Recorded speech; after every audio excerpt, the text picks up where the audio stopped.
This is the introduction to the Old Occitan language, Lesson 0, Introduction and Pronunciation.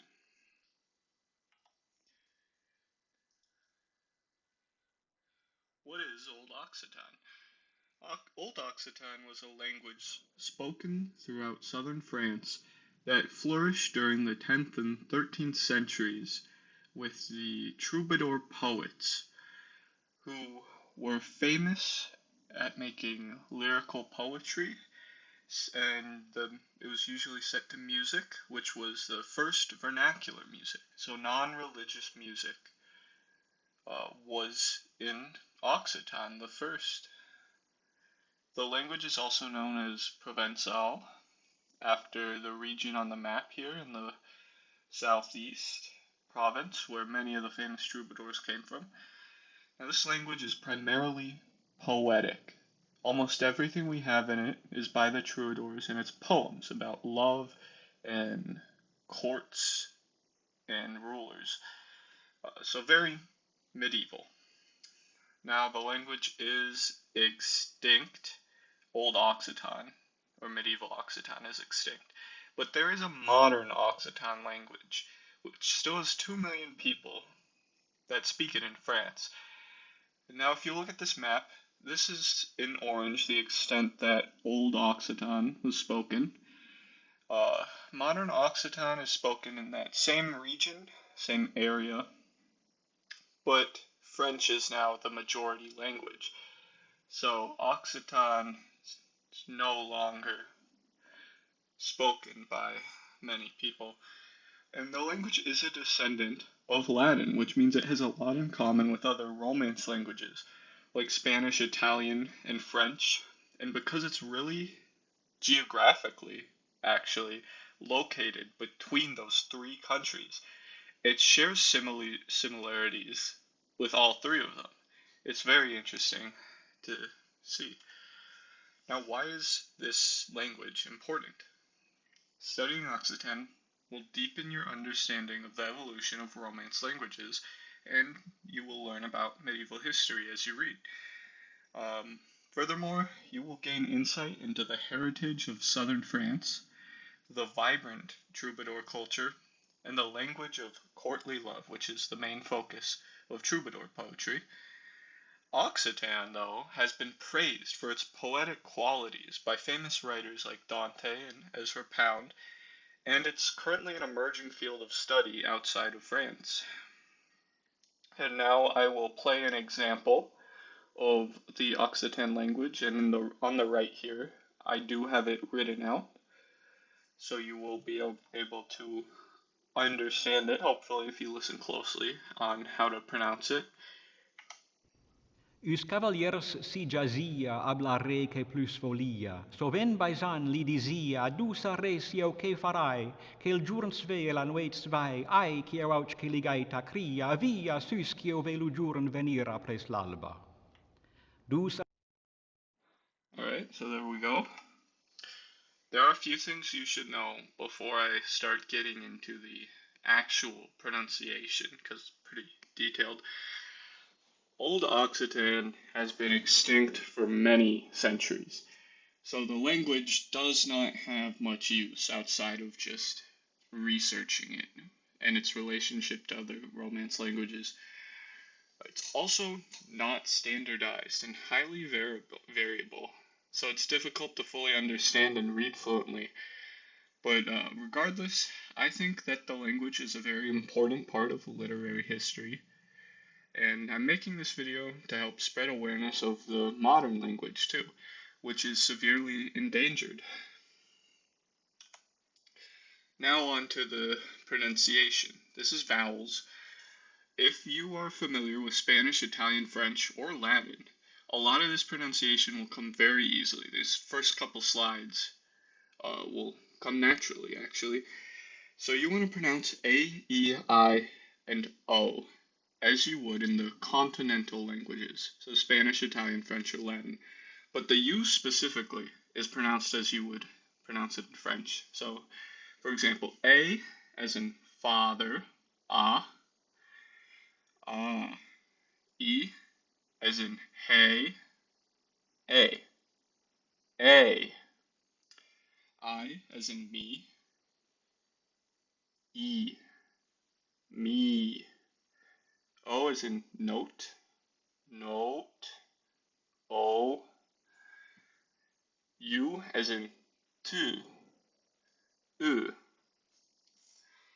Now there's two interesting letters that you might not be familiar with.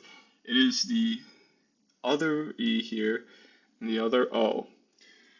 So these are slight variations on the normal E and O.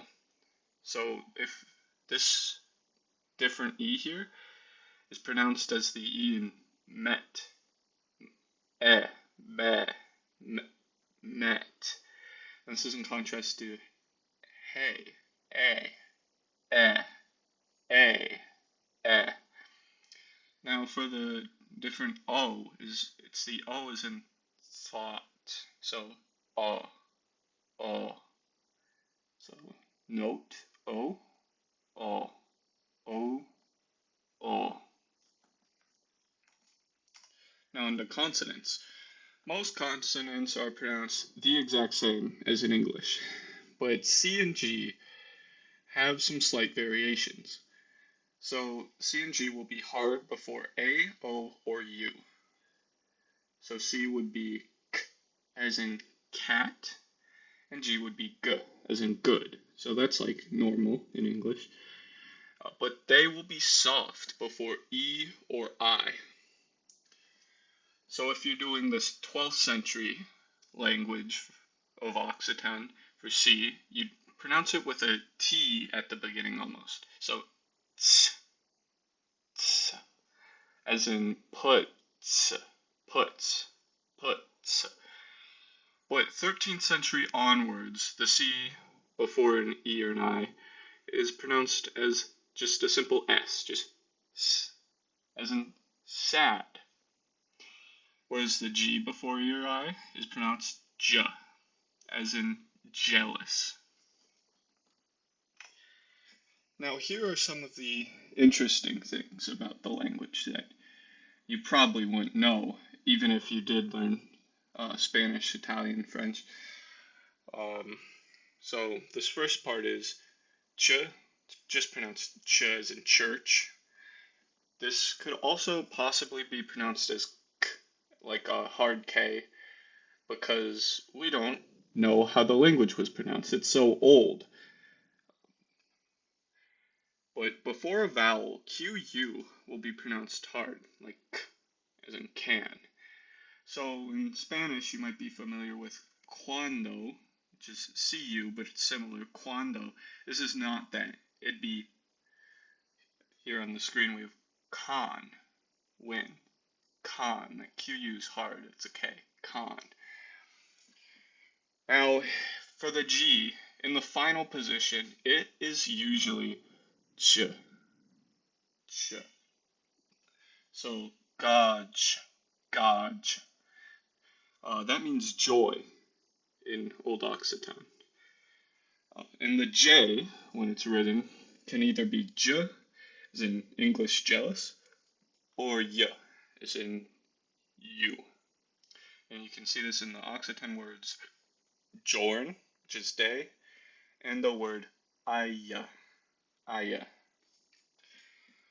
Now, the combinations of letters LH and NH make the sounds million and canyon, respectively.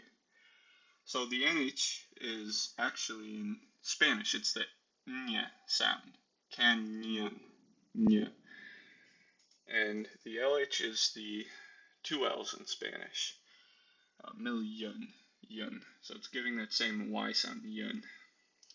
Other than these two places and the CH, if you want to pronounce it like that, the H will be silent. Now, word stress. In general, words ending in a consonant are stressed on the last syllable.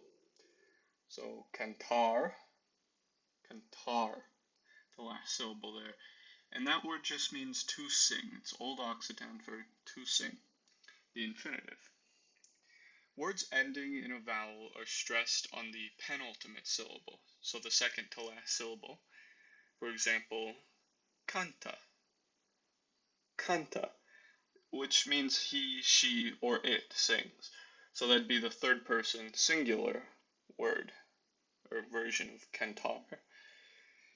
Now, there are many exceptions to this, such as the addition of the plural s in nouns, which doesn't affect stress.